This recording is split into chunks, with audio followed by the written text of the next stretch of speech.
Before Barack Obama, the last Democrat to run for president was John Kerry. John Kerry, a Navy veteran. His rank was lieutenant when he was discharged. He earned a Silver Star, a Bronze Star, and 3 Purple Hearts for his service in Vietnam.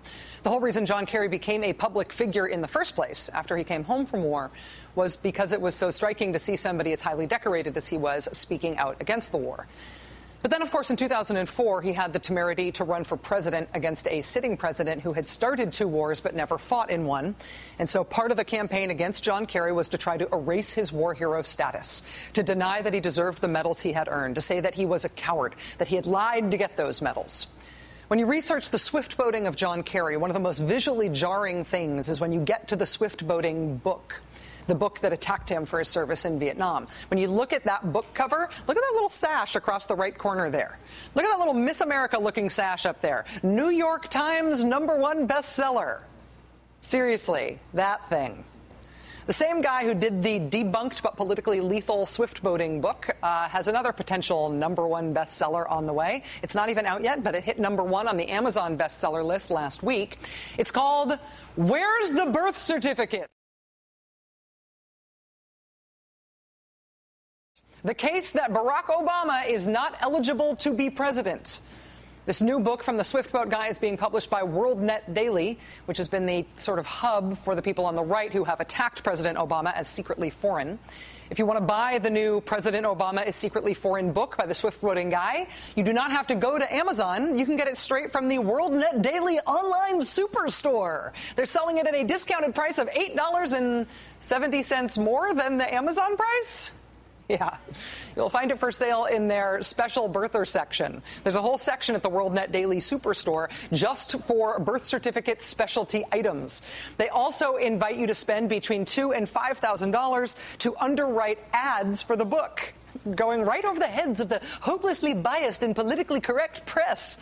You can actually pay for that. You can pay for it once, or you can have it deducted from your account on a monthly basis. The WorldNet Daily Superstore is also peddling Where's the Birth Certificate yard signs and rally signs for $19.95 each. Undocumented worker magnetic easy-off adhesive bumper stickers calling the president an undocumented worker. Get it?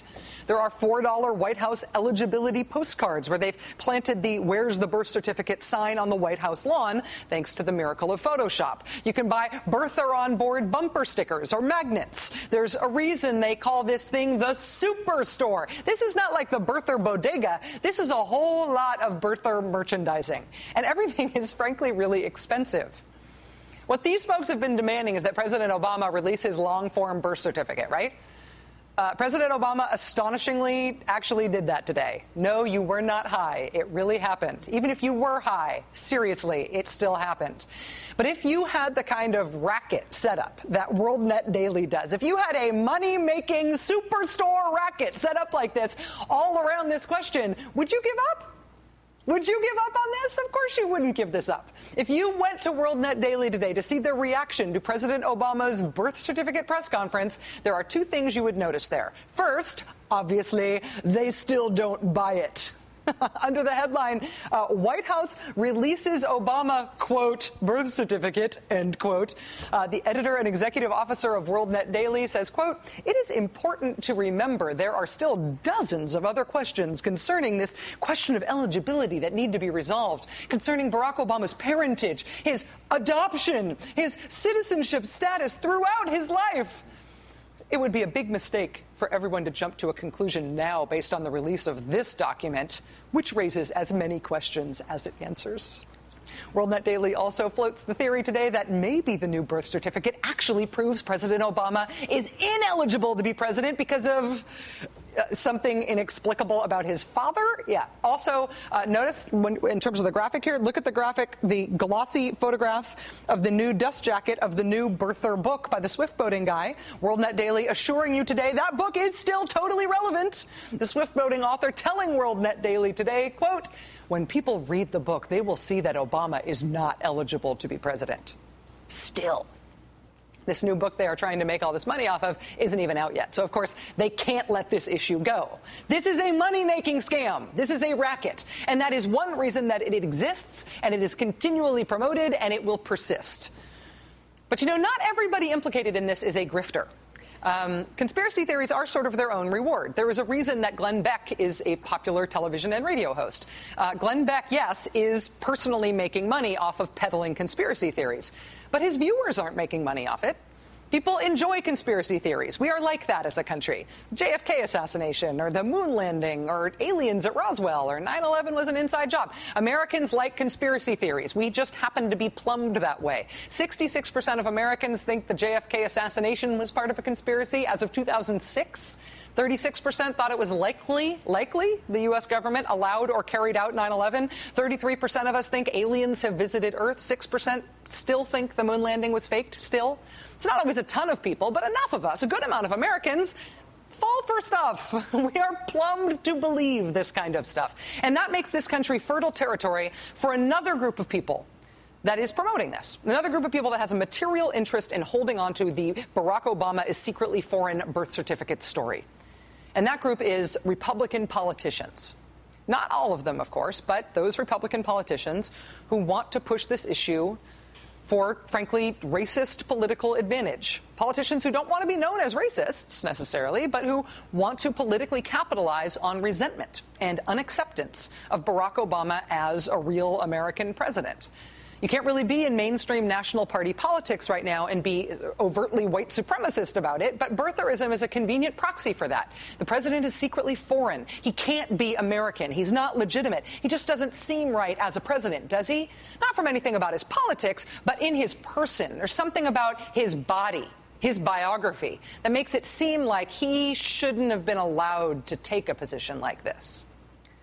The birth certificate as an excuse to just question whether or not Barack Obama should have been allowed to run for president was really laid bare when the birther presidential candidate Donald Trump started expanding his questioning of the president's birth certificate to a bunch of other things he thinks ought to be questioned about the president now, too.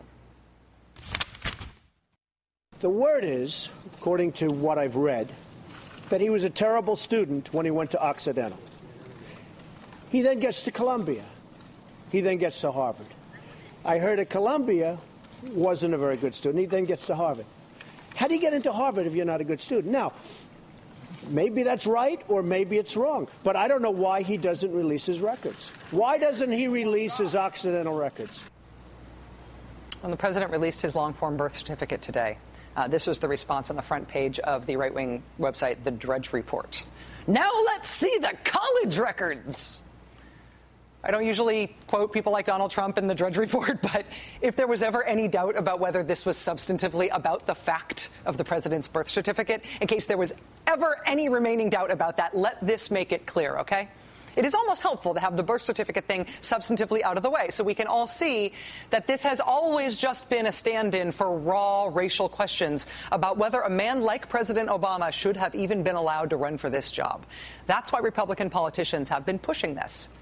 Despite all the ridicule, right? They've still been pushing it, and it has worked. It has resonated. Even Republican politicians who do not want to be known as birthers have been widely stoking this issue. There are bills demanding further documentation of the president's legitimacy in at least 13 states now.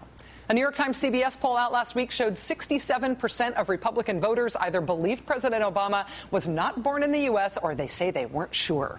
So Republican politicians wanting to capitalize on racial dissatisfaction, the whole idea that someone like Barack Obama was allowed to run for a job like this, they have found this to be a potent way to stir that up, to capitalize on that, to capture that. And they are not going to give that up.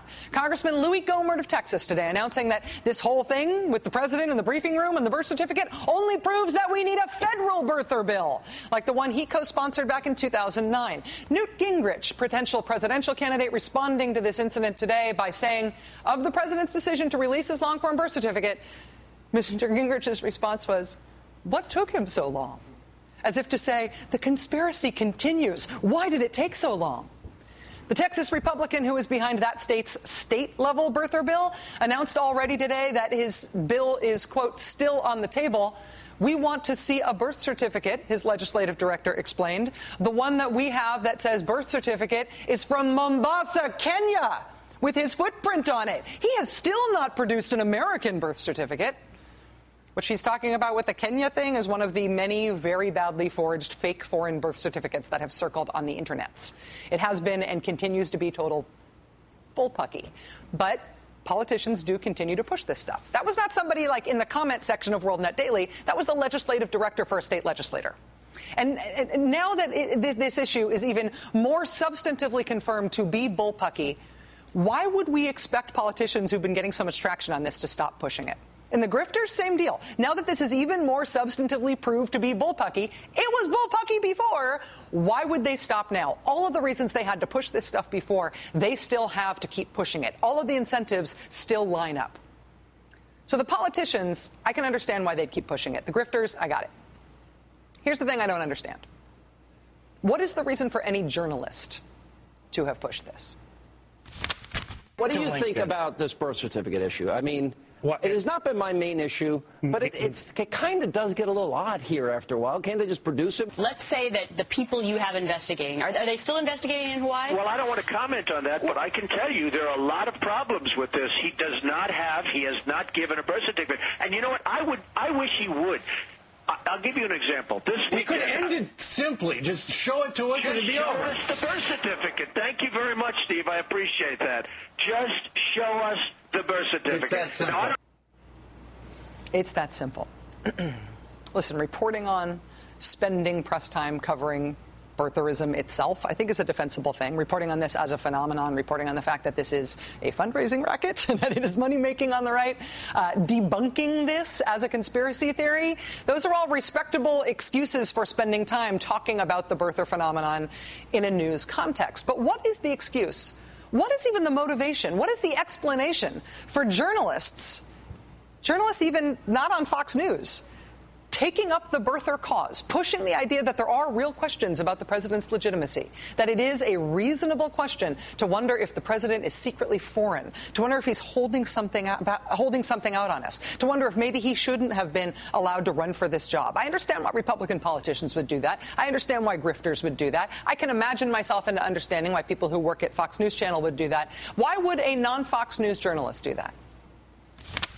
Last night, Trump was on CNN saying that he's been told the birth certificate is missing, that it's either not there or has been taken out somehow, and this is a problem for the president. When the White House hears this continued claim, what does it say? Trump and others keep saying that that's not the actual birth certificate, and as you know, Hawaii, the Department of Health says that you can request a birth certificate. You put in a Freedom of Information request, and within a few weeks, you'll get a copy out of the vault.